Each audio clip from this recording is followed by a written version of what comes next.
Many people, Patrick, might label you as being an eccentric. Would you object to that? Not in the slightest. I'm sure it's perfectly true. Is it a condition that you approve of? Yes, I think it probably is. It's awfully difficult to tell, you know. I mean, does one nut think another nut is a nut or not? It's an interesting psychological point. There's something there, you know, for the psychiatrists to work out, and no one can be nuttier than they are. Psychiatrists? Of course. Well, what's wrong with them?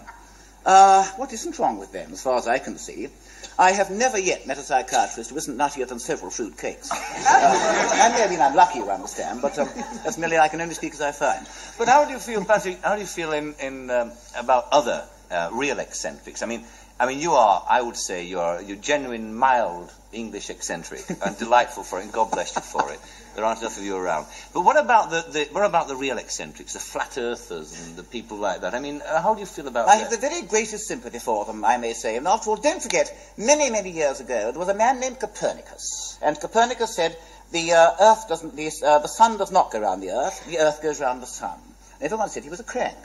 But, of course, the Earth does go round the sun. At least I think it does.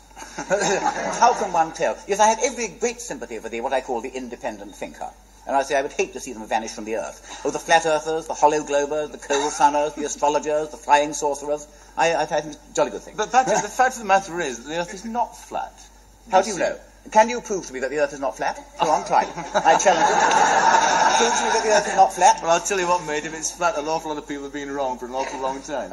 No, you really often are. I haven't taken up my challenge. Well, of course. Of course, you know it's not flat. Well, why not? Well, it's not. It's round. I've seen pictures of it. From where? From satellites. Refraction of light. Next question, please. What about people who say they've seen Martians and people like that? Interesting point there. Do you remember, long time ago, 1938, when there was a misleading broadcast of H.G. Wells' War of the Worlds over in America? And people thought the Earth had been invaded by Martians. And people, you know, actually rang up to say they'd seen the Martians and their heat rays and their fighting machines. Yes. Very interesting indeed. And I'm sure this accounts for quite a lot of flying saucers. Yes, you mean that people would like to imagine that they've seen them? Well, I don't know whether you really want to imagine Martians with heat rays. I certainly don't.